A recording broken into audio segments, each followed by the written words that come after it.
All rest classes. आज हम लोग क्लास 6 का एनसीईआरटी बायोलॉजी के बारे में पढ़ेंगे। तो उससे पहले कि मैं आप लोगों के साथ एक दो लाइन शेयर करना चाहती हूँ। कहेंगे कि ज़िंदगी में परेशानियाँ तो बहुत होती है, ज़िंदगी में परेशानियाँ तो बहुत होती है, लेकिन हर परेशानियों का समाधान होता है और बिन अंधेरे के तो तारे भी नहीं चमकते हैं। ठीक है, तो आगे हम लोग बायोलॉजी के बारे में डिस्कस करते हैं। पहले हम लोग ये जान लेते हैं कि जीव विज्ञान होता क्या है। तो जीव विज्ञान विज्ञान की वह शाखा है जिसके अंतर्गत जीवों का अध्ययन करते हैं, उसको हम लोग जीव विज्ञान कहेंगे। जीव विज्ञान कितने टाइप्स के होते हैं? 2 टाइप्स के होते हैं। ठीक है, फर्स्ट होता है जूलॉजी और दूसरा होता है बोटनी। तो जंतु विज्ञान के पिता हम लोग अरस्तु को कहेंगे और वनस्पति विज्ञान के पिता हम लोग थियोफ्रेस्टस को कहेंगे। चलिए, तो नेक्स्ट हम लोग देखते हैं क्या है।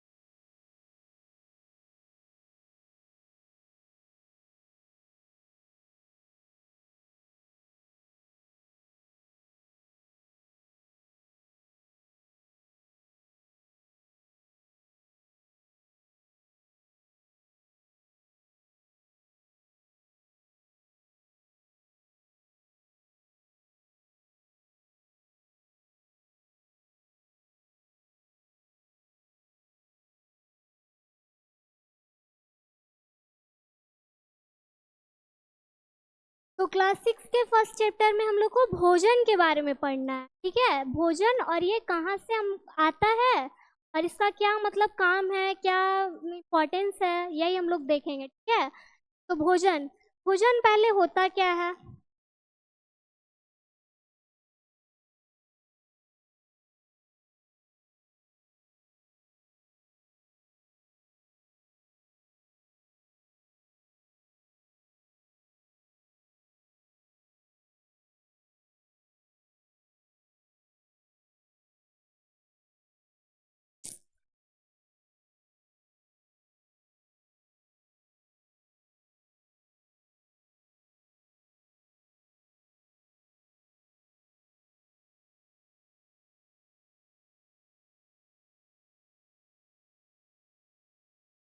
यह हमें ऊर्जा प्रदान करता है। ठीक है, नेक्स्ट है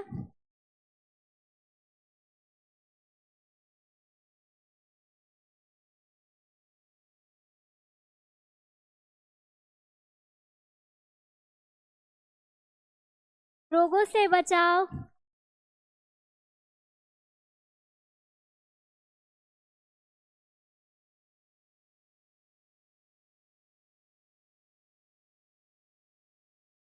शरीर के विकास या वृद्धि में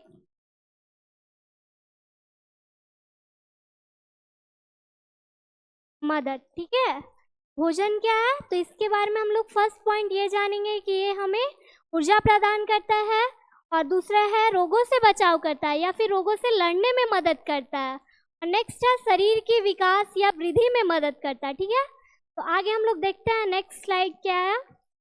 ऐसे तो यहाँ पे नोट किया हुआ है कि भोजन वह पदार्थ है जिसमें कार्बोहाइड्रेट, वसा, जल, प्रोटीन आदि होते हैं और जिसे जीव जंतु ग्रहण करते हैं। ठीक है, तो भोजन के अंदर मतलब भोजन जो हम लोग ग्रहण करते हैं उसके अंदर क्या क्या होते हैं? कार्बोहाइड्रेट, वसा, जल, मिनरल्स, विटामिन, प्रोटीन्स, जिसको हम लोग ग्रहण करते हैं। भोजन केवल जीवित रहने के लिए ही नहीं बल्कि स्वस्थ और सक्रिय जीवन जीने के लिए आवश्यक होता है।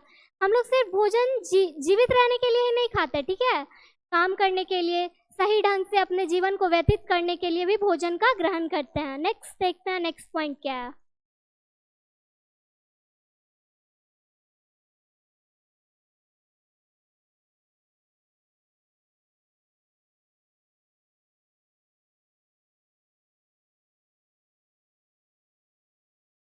भोजन क्यों आवश्यक है, हम लोग के लाइफ में भोजन का इम्पोर्टेंस क्या है, ये हम लोग देखेंगे। ठीक है, तो मैंने तो आपको बताया ही कि भोजन, फर्स्ट ऑफ ऑल हम लोग ये कह सकते हैं भोजन का इम्पोर्टेंस किसी भी काम को करने के लिए होता है। ठीक है, यहाँ लिखा हुआ है सभी जीव जंतु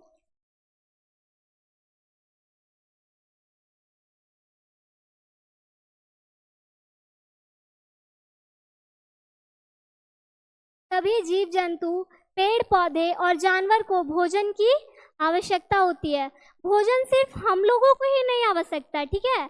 भोजन हमारे साथ साथ हमारे वातावरण में जो जानवर होते हैं उन लोगों को भी भोजन को हमारे इतना ही आवश्यकता होती है, ठीक है। भोजन से हमें ऊर्जा मिलती है, भोजन से हमें ऊर्जा मिलती है। ऊर्जा एनर्जी को बोलेंगे, एनर्जी मतलब कि साधारण भाषा में बोल सकते हैं ताकत, ठीक है। तो भोजन से हमें एनर्जी मिलती है जिससे हम कार्य कर सकते हैं। एनर्जी के थ्रू हम क्या करेंगे, कोई भी दुनिया में जितना भी काम है, किसी भी काम को करने के लिए हमारे पास एनर्जी का होना बहुत जरूरी होता है। भोजन से मिलने वाले अन्य तत्व शरीर को रोगों से लड़ने की ताकत और विकास में मदद करते हैं। भोजन में जो अन्य तत्व पाए जाते हैं वो हमारे शरीर को ग्रोथ करने में मदद करते हैं। कोई भी बच्चा शुरू से छोटा से मतलब अचानक बड़ा नहीं होता है, ठीक है, धीरे धीरे ग्रोथ करता है। तो धीरे धीरे ग्रोथ करने के लिए जो भोजन में अन्य पदार्थ पाए जाते हैं, अन्य तत्व पाए जाते हैं, उसी को हम ग्रहण करते हैं जिससे कि हमारे शरीर की वृद्धि होती है, विकास होती है, ठीक है। नेक्स्ट देखते हैं क्या है।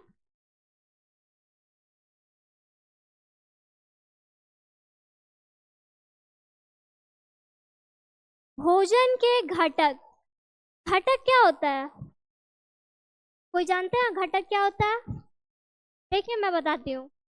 घटक उसको हम लोग कह सकते हैं जो हम लोग भोजन प्राप्त करते हैं दैनिक जीवन में, हम लोग जो भी कुछ खाते हैं, ठीक है, दाल चावल रोटी सब्जी जो भी कुछ खाते हैं उसमें जो न्यूट्रिएंट्स होता है, पोषक तत्व जो होता है, कितनी क्वांटिटी में होती है, ठीक है, उसी को हम लोग घटक कहेंगे, कंपोनेंट्स ऑफ फूड।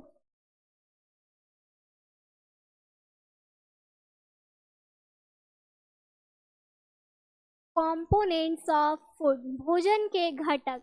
तो भोजन में पाए जाने वाले पोषक तत्व को घटक कहते हैं, भोजन का घटक कहते हैं। भोजन में जो भी न्यूट्रिएंट्स होता है, पोषक तत्व होता है, उसी को हम लोग क्या कहते हैं, भोजन के घटक कहते हैं।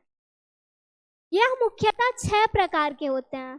कार्बोहाइड्रेट्स, प्रोटीन, वसा, जल, मिनरल्स आदि जो भी हैं 6 होते हैं, ठीक है। इसके बारे में मैं आप लोगों को आगे विस्तार में बताऊंगी, इसके लिए आप लोग कोई टेंशन नहीं लीजिएगा, मैं आगे बताऊंगी। यहाँ पे मैं थोड़ा सा बता दे रही हूँ कि कार्बोहाइड्रेट जो है, कार्बोहाइड्रेट ऊर्जा का मेन स्रोत होता है, ठीक है, मुख्य स्रोत होता है। कार्बोहाइड्रेट ऊर्जा का मुख्य स्रोत होता है। नेक्स्ट है प्रोटीन, वसा, खनिज लवण, विटामिन, जल, ठीक है। तो हम लोग आगे इसके बारे में विस्तार से जानेंगे, देखते हैं आगे इसके बारे में क्या है।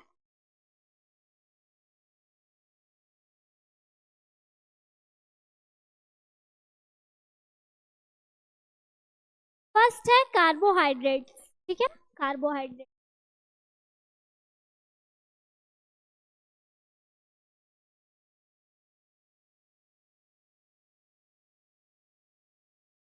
कार्बोहाइड्रेट का मुख्य कार्य मैंने तो आप लोगों को बता दिया कि कार्बोहाइड्रेट का मुख्य कार्य होता है ऊर्जा प्रदान करना, और ऊर्जा प्रदान करने के लिए जो मेन सोर्स होता है वो हमें कार्बोहाइड्रेट से प्राप्त हो जाता है, ठीक है। कार्बोहाइड्रेट जो होते हैं 3 प्रकार के होते हैं। एक होता है मोनोसैकेराइड्स, दूसरा होता है डाइसैकेराइड्स, तीसरा होता है पॉलीसैकेराइड्स। मोनोसैकेराइड्स कुछ अजीब सा लग रहा होगा सुनने में, तो मोनोसैकेराइड्स को हम लोग सिंपल भाषा में बोल सकते हैं। एक का मतलब मोनोसैकेराइड्स होता है और 2 का मतलब डाइसैकेराइड्स होता है, और जो 2 से अधिक होता है उसको हम लोग पॉलीसैकेराइड्स बोलते हैं। तो फर्स्ट है मोनोसैकेराइड्स, जैसे कि ग्लूकोज। अभी गर्मी का दिन है तो क्या बोलते हैं, डिहाइड्रेशन हो जाता है, तो उसके लिए हम लोग को ग्लूकोज की आवश्यकता हो सकती है। ओआरएस बहुत लोग मतलब बहुत सारी चीज़ का उपयोग करते हैं, ठीक है, जैसे कि ओआरएस हो गया, ग्लूकोज हो गया। तो ग्लूकोज को हम लोग डिहाइड्रेशन के लिए, एनर्जी प्राप्त करने के लिए ग्लूकोज का यूज हम लोग कर सकते हैं, ठीक है। एक होता है फ्रक्टोज। फल तो सब लोग खाए ही होंगे, ऑफ कोर्स फल खाए होंगे। अभी आम का सीज़न है, आम भी बहुत लोग मतलब पसंद होगा सबको। तो आम जो मीठा होता है, कोई भी फल जो मीठा होता है, वो पता है क्यों होता है? वो ये जो फ्रक्टोज है, कोई भी फल मीठा होता है तो वो किसके वजह से होता है? फ्रक्टोज के वजह से होता है, ठीक है। नेक्स्ट है डाइसैकेराइड, जैसे सुक्रोज, लैक्टोज। नेक्स्ट है पॉलीसैकेराइड्स, जैसे कि स्टार्च, डेक्स्ट्रिन। मे भी आप लोग के मन में ये डाउट आ रहा होगा कि डेक्स्ट्रिन क्या होता है। डेक्स्ट्रिन कुछ अजीब सा सुनने में लग रहा होगा। तो हम लोग जो भोजन प्राप्त करते हैं ना, तो भोजन प्राप्त करने के बाद वो स्टार्च के रूप में आता है। उसके बाद स्टार्च जब टूटता है ना, तो डेक्स्ट्रिन का निर्माण होता है, ठीक है। स्टार्च जब टूटता है तो डेक्स्ट्रिन का निर्माण होता है। कार्बोहाइड्रेट के स्रोत क्या है? कार्बोहाइड्रेट के स्रोत, मेन स्रोत है, जैसे कि लिखा हुआ है चावल, गेहूं, आलू, शकरकंद, मक्का, पपीता आदि।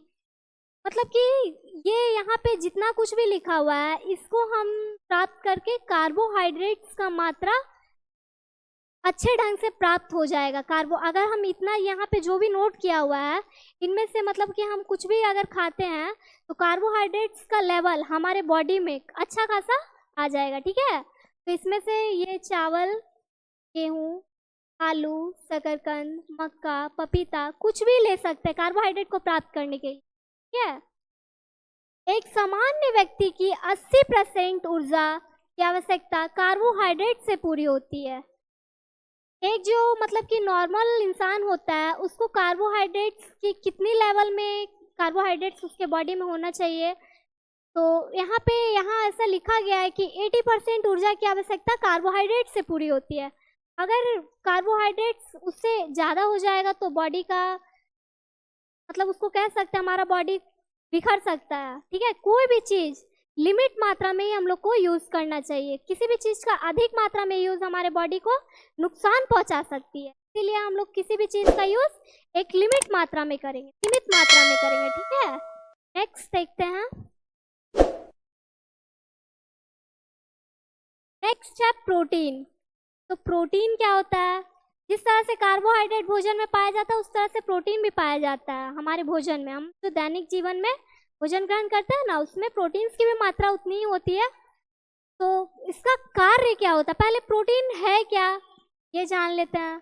तो प्रोटीन हमारे शरीर को मरम्मत करने में सहायता करती है, ठीक है। आप लोग अपने मतलब अभी तो सब मतलब बच्चे लोग कोई खेलते हैं, किसी तरह से किसी कारण से भी किसी को चोट लग जाती है, ठीक है। चोट लग जाती है तो कहीं पे खरोच आ जाता है, खून निकलना या फिर कुछ भी मतलब विकार उत्पन्न हो जाती है। तो वो कभी नोटिस किए हो कि मतलब वो ठीक कैसे होता है? हम न्यू स्किन आ जाता है। चोट लगने के बाद तो पहले हमारा स्किन कट जाता है, फिर वहाँ पे न्यू स्किन आ जाता है। तो प्रोटीन्स के वजह से न्यू स्किन आ जाता है, ठीक है। तो यहाँ पे लिखा हुआ है शरीर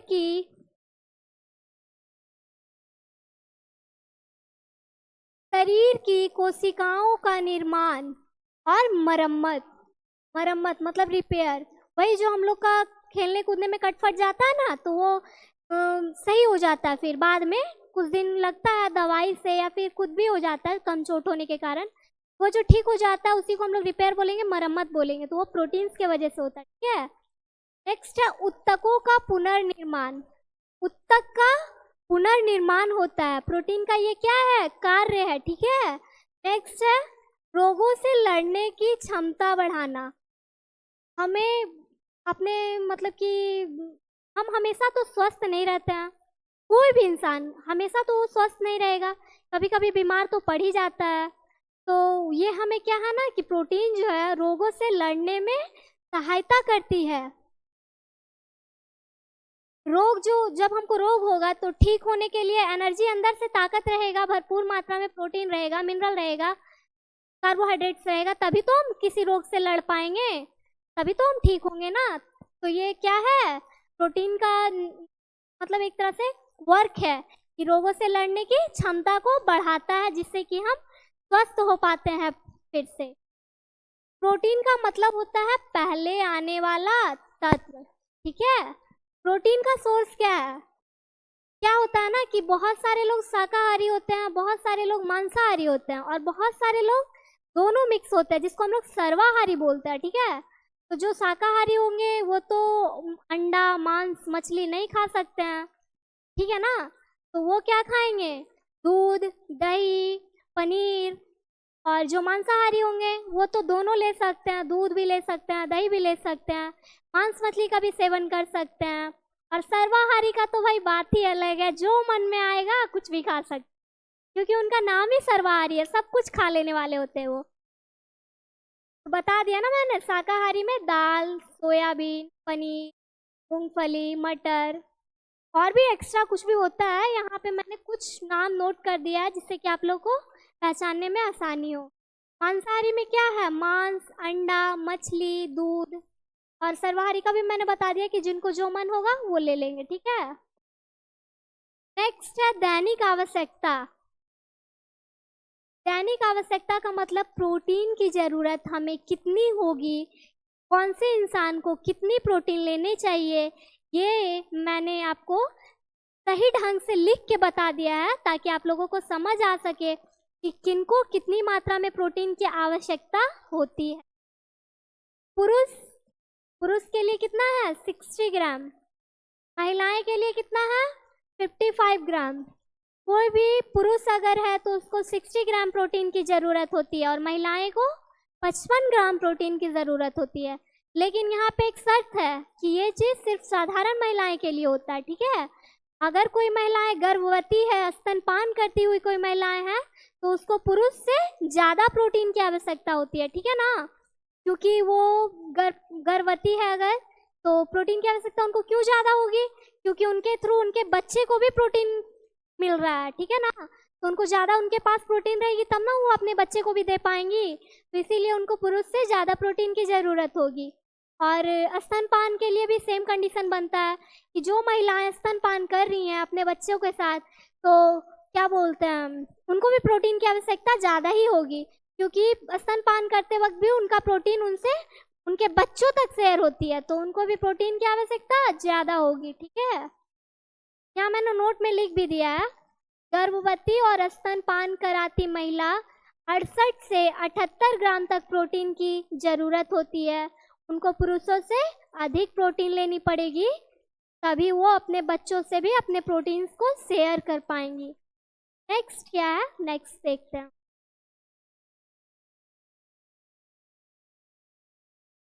ये मैंने एक चार्ट बना दिया, ठीक है ना, कि किन मतलब कौन से उम्र के बच्चों को कितनी प्रोटीन की आवश्यकता होगी, ताकि आप लोग चार्ट के थ्रू सही ढंग से आप लोग समझ पाएँ।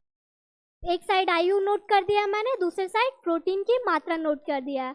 तो जो बच्चे जन्म से लेकर, एक मिनट,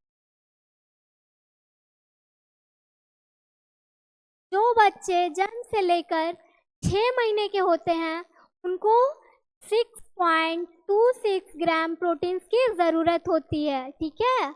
और जो बच्चा 6 से 12 मंथ का होगा उसको 14.20 ग्राम्स प्रोटीन की ज़रूरत होती है, ठीक है ना। नेक्स्ट है 1 से लेके 3 वर्ष के बच्चों को 16.70 ग्राम प्रोटीन की ज़रूरत होती है, ठीक है। और आगे जो भी है आप लोग एक बार देख लीजिएगा, ऐसे मैंने चार्ट बना दिया है, क्योंकि सब मतलब वही चीज़ लिखा हुआ है कि कौन से ईयर्स के बच्चों के लिए कितनी प्रोटीन की ज़रूरत होगी, ठीक है ना।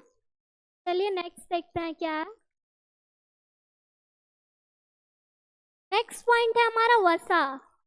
वसा मतलब कि फैट्स, ठीक है। साधारण भाषा में आप लोग जानते होंगे कि घर में मम्मी लोग भी बोलती हैं कि घी, मक्खन ज़्यादा नहीं खाना चाहिए, ठीक है, चर्बी हो जाता है।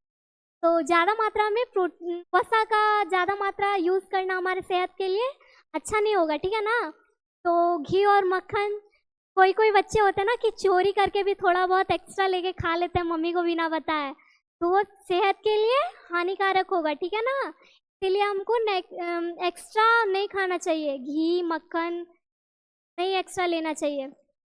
तो वसा वही फैट्स हो गया, चर्बी, जिसको हम लोग साधारण भाषा में बोलेंगे। तो देखते हैं क्या वसा। तो वसा का कार्य क्या होता है,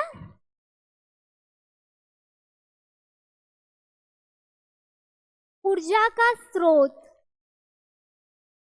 मतलब वसा प्राप्त करने से ऊर्जा का भी स्रोत हमें प्राप्त होती है, ठीक है ना।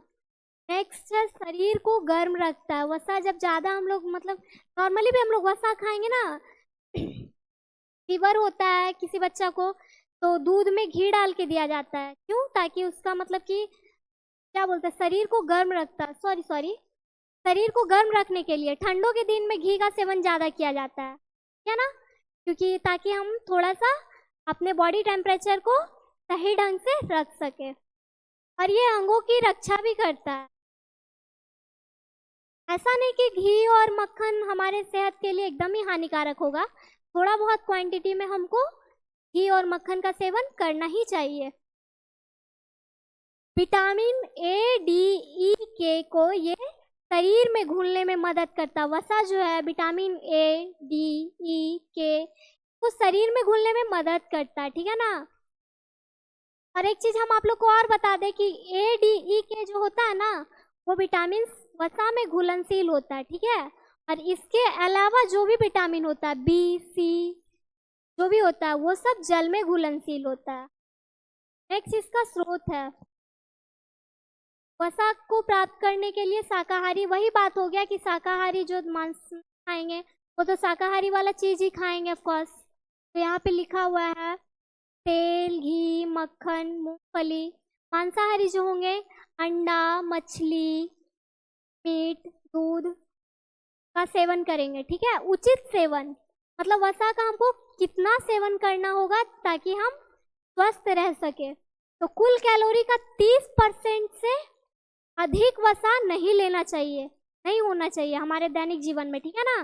30% कैलोरी से अगर अधिक होगा वसा तो हमारे शरीर के लिए वो हानिकारक होगा, इसीलिए हमको सीमित मात्रा में ही वसा का सेवन करना उचित होगा। नेक्स्ट पॉइंट है हमारा खनिज लवण, मिनरल्स। तो देखते हैं मिनरल्स क्या है।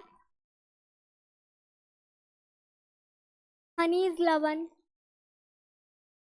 वही भोजन में, उसके अलावा कार्बोहाइड्रेट्स और वसा जो था वो तो था ही, प्रोटीन विटामिन था ही, और खनिज लवण भी भोजन में हमारा पाया जाता है, ठीक है? हड्डियों और दांतों का निर्माण करता है। खनिज लवण क्या है? हड्डियों और दांतों की निर्माण करती है। जब हम खेलते कूदते वक्त गिर जाते हैं, अगर चोट ज़्यादा होती है, हड्डी में कोई प्रॉब्लम हो जाती है, और तो वो क्या है ना कि खनिज का सेवन करने से हमको नई हड्डियों का निर्माण करने में मदद करती है। और जब बच्चे होते हैं, छोटे छोटे बच्चे के दांत टूट जाते हैं तो नए जो दांत आते हैं ना वो खनिज के सेवन करने से ही आते हैं, मदद करते हैं। नए दांत आने में खनिज हमें मदद करते हैं। रक्त और हार्मोन का निर्माण, ये जो है हमारे बॉडी में ब्लड और हार्मोन्स को भी निर्माण करने में मदद करती है। हमारे बॉडी में न्यू हार्मोन्स रिलीज होते हैं तो उसको रिलीज करने के लिए खनिज हमें मदद करती है, ठीक है ना? शरीर को रोगों से बचाना, खनिज जो है वो हमें शरीर को रोगों से भी बचाती है। रोग अगर कोई भी कुछ हो गया ना, किसी कारणवश शरीर में कोई भी विकार उत्पन्न हो गया तो खनिज हमें बचाती है, ठीक है ना? नेक्स्ट है महत्वपूर्ण खनिज। खनिज तो बहुत सारे हैं, ठीक है ना? खनिज बहुत सारे हैं, लेकिन हमारे लिए क्या आवश्यक है, हमारे लिए कौन सा खनिज आवश्यक है वो हम लोग देखते हैं। कैल्शियम,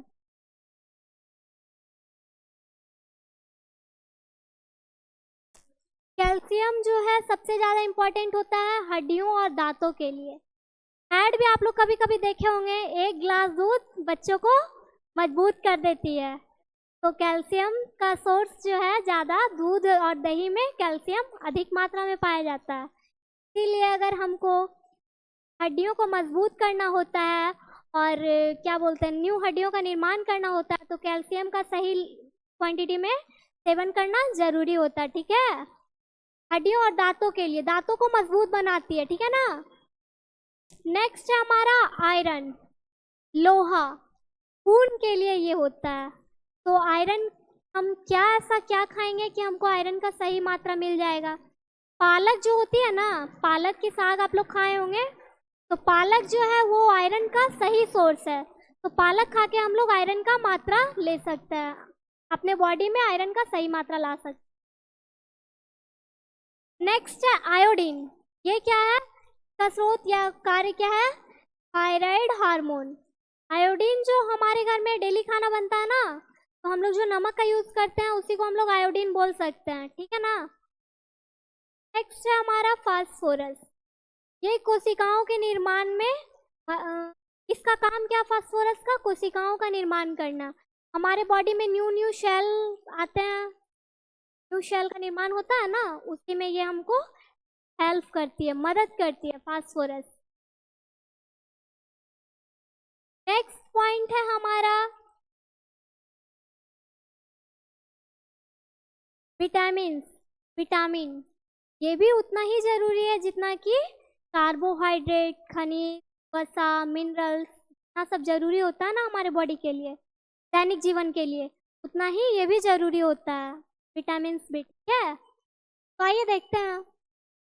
शरीर को स्वस्थ रखना।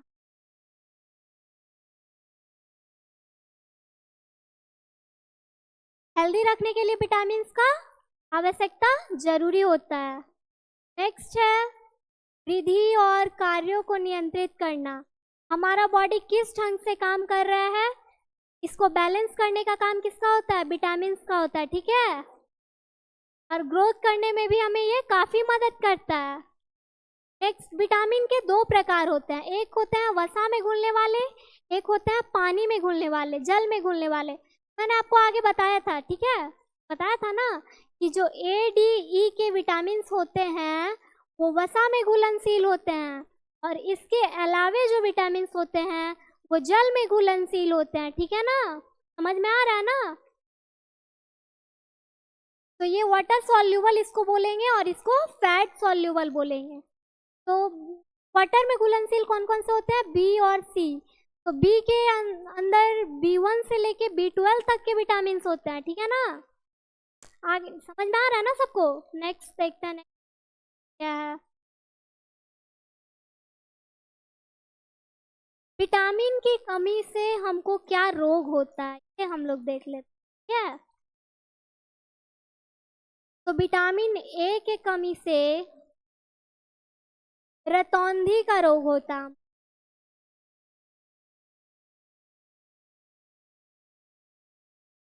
कम प्रकाश में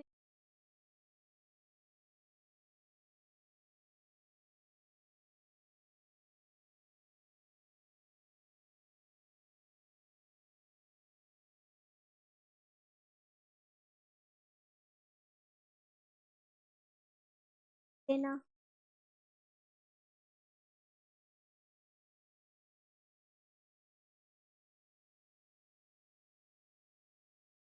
नेक्स्ट है बेरी बेरी। बेरी बेरी जो होता है ना, क्या होता है? नया नाम लग रहा होगा। रतौंधी में आप लोग को रतौंधी तो थोड़ा सुना सुना सा लग रहा होगा, बट बेरी बेरी थोड़ा सा चेंज टाइप का लग रहा होगा, नया नाम जैसा लग रहा होगा, लेकिन ऐसा कुछ नहीं है। बेरी बेरी क्या है ना कि जो छोटे छोटे बच्चे होते हैं उनके हड्डियों को कमजोर कर देती है, लचीली कर देती है। ये मुड़ भी सकती है और टूट भी सकती है बेरी बेरी।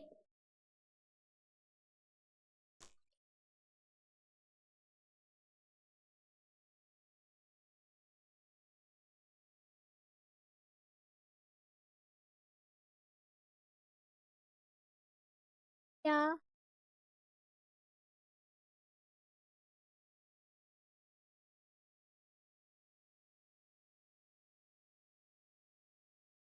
ठीक है। नेक्स्ट है विटामिन सी। विटामिन सी के कमी से हमको कौन सा रोग होता है? स्कर्विक एसिड होता है, सॉरी स्कर्वी होता है। इसमें क्या होता है, किसी को पता है? पता है तो बता। स्कर्वी एसिड है, स्कर्वी जो बीमारी होता है उसमें होता है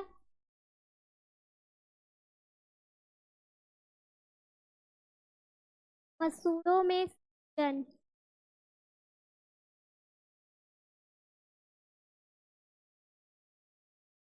या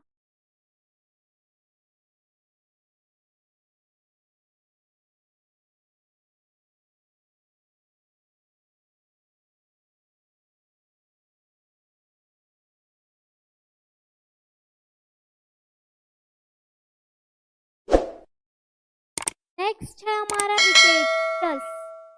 क्या क्या है स्टेटस? तो किससे होता है? विटामिन डी के कमी से होता है।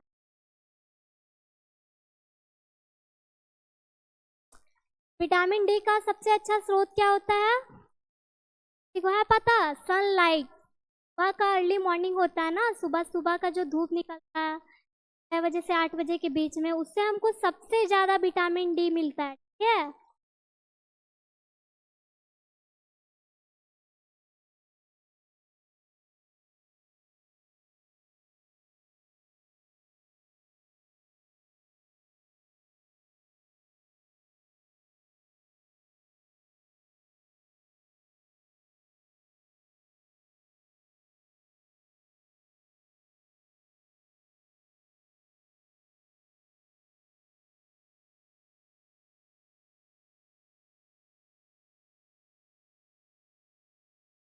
हड्डियों में कमजोरी। क्या समझ में आ रहा है ना सबको? नेक्स्ट स्लाइड हमारा क्या है? नेक्स्ट पॉइंट, जल। जल के बारे में तो सब लोग अच्छे से ही जानते होंगे। कहा भी गया है, जल ही जीवन है, जल के बिना जीना पॉसिबल नहीं होता है। सिंपल भाषा में तो मैंने आपको बता ही दिया। आगे देखते हैं है क्या। शरीर का जो होता है 60 से 70% जल से भरा होता है। उसके बाद ही जो बचा हुआ होता है ना, वो प्रोटीन, वसा, कार्बोहाइड्रेट, खनिज बाकी से भरा होता है। 60 से 70% हमारे बॉडी में क्या है? जल का मात्रा है। इसका काम क्या होता है? शरीर के टेम्परेचर को कंट्रोल में रखना, मतलब बैलेंस करके रखना, नियंत्रित। शरीर के तापमान को नियंत्रित करता है, पोषक तत्वों को शरीर में पहुंचाता है।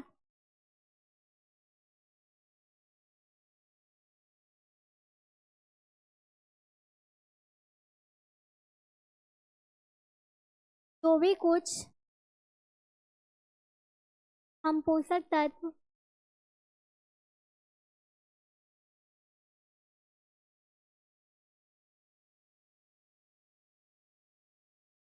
ग्रहण करते हैं,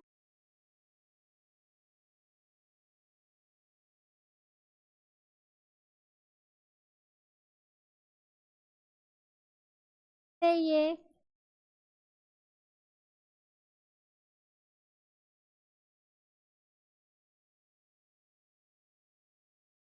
शरीर में पहुंचाती है।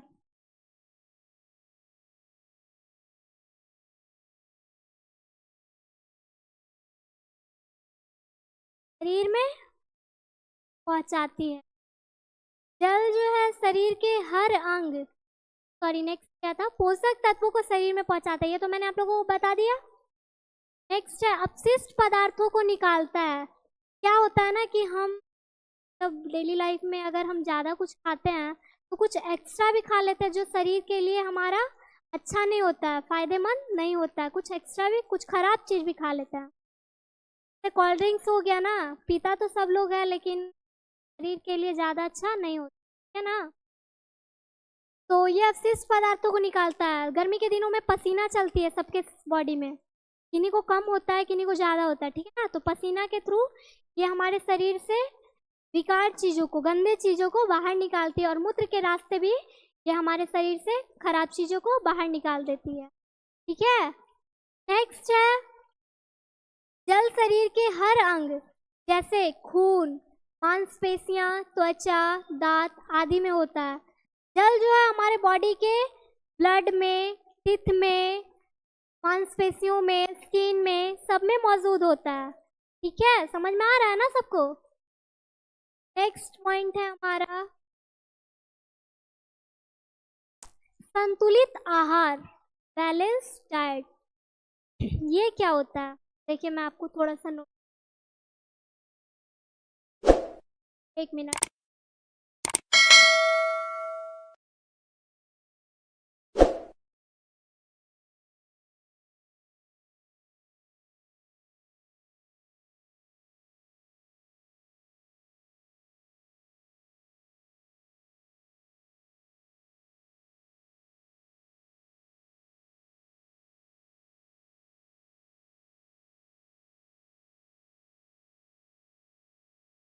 किसी भी पदार्थ का प्रयोग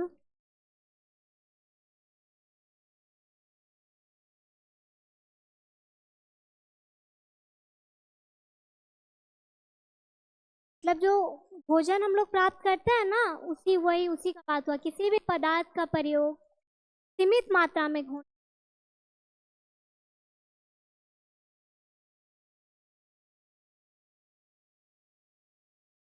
सीमित मात्रा में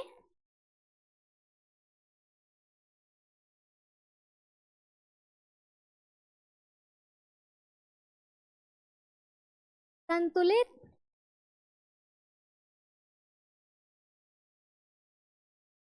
आहार कहलाता है।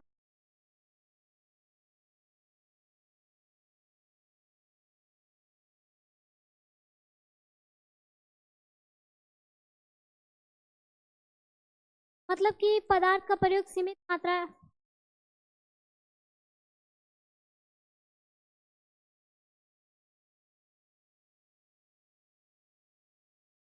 भरपूर मात्रा,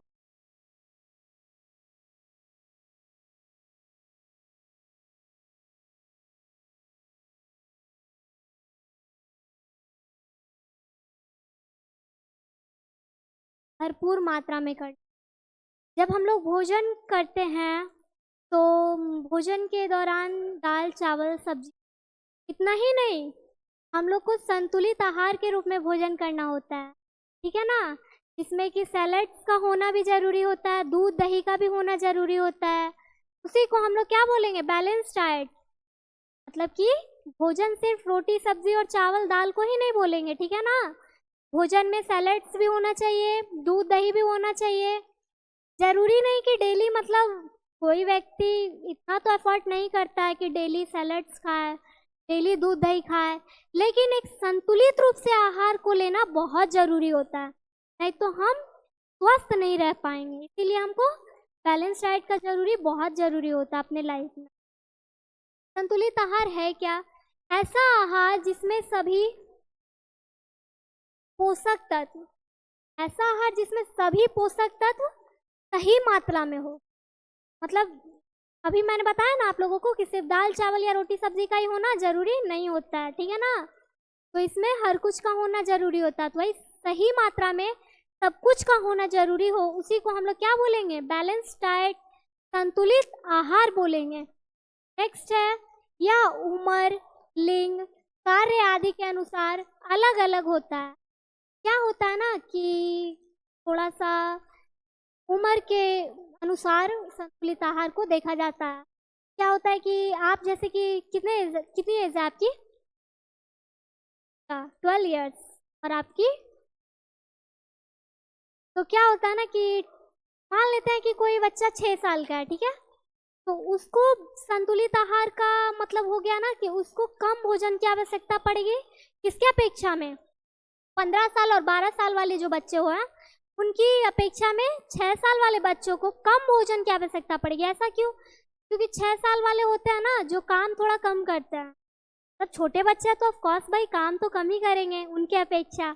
उनको क्या होता है, थोड़ा सा माइंड लोडेड होता है। उससे और ऊपर की बात कर ले, 18 साल 20 साल, तो उनको क्या होता है ना, एक बेस्ट एग्जाम्पल अगर हम ले लेना तो बाप और बेटा का एग्जाम्पल लेते हैं, ठीक है।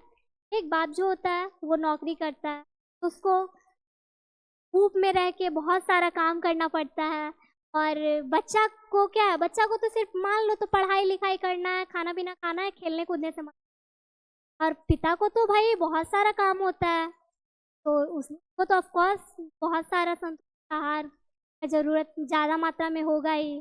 तो वही बस, और कुछ नहीं है। संतुलित आहार का मतलब वही है कि लिंग और उम्र के अनुसार भी भोजन की आवश्यकता जरूरी होती है। संतुलित आहार की मात्रा को देखना, जैसे कि मान लो तो ना कि लड़का को लड़की की अपेक्षा ज़्यादा ही बोल सकते हैं, भाई लड़का भी तो उतना ही काम करता है ना जितनी की लड़कियां करती है। लड़कियां अगर घर की काम करती है तो लड़के बाहर के काम संभाल, तो सेम सेम मान लो तो, लेकिन थोड़ा मानो तो एक्स्ट्रा लड़कों की ज़रूरत होती है, क्योंकि लड़का जो है ना वो धूप में रह के ये ज़्यादा वर्क करता है, इसीलिए उनको बैलेंस डाइट की ज़रूरत थोड़ा ज़्यादा मात्रा।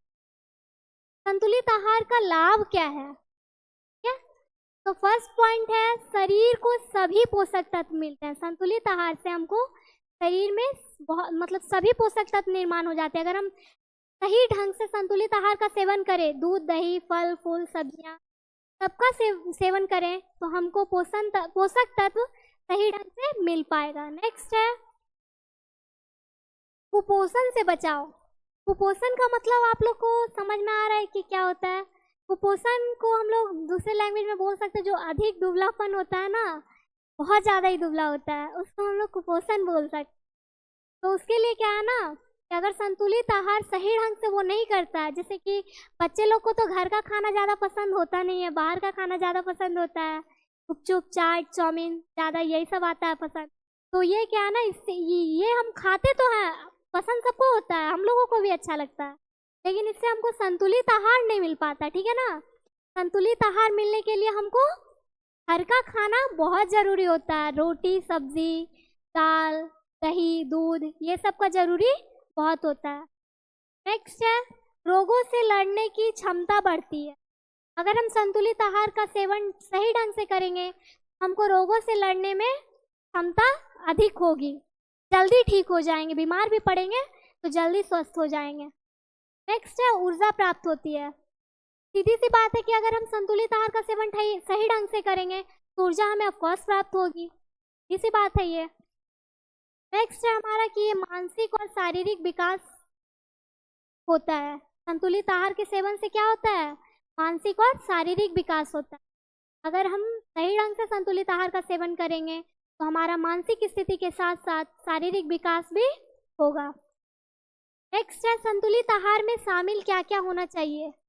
मैंने अभी आपको बताया था ना, अनाज, दाल, दूध, फल, सब्जियां, पानी, तेल। तेल थोड़ी मात्रा में होना चाहिए, और मिठाई भी क्या है, मिठाई या वसा थोड़ी ही मात्रा में होनी चाहिए, क्योंकि अधिक मात्रा से फैट्स बढ़ सकता है, इसलिए थोड़ी क्वांटिटी में, लिमिट में होनी चाहिए। नेक्स्ट पॉइंट हमारा है, देखते हैं। नेक्स्ट पॉइंट है औजन्य रोग, डिफिशियंसी डिजीज। क्या होता है कि अगर भोजन में कोई खास पोषक तत्व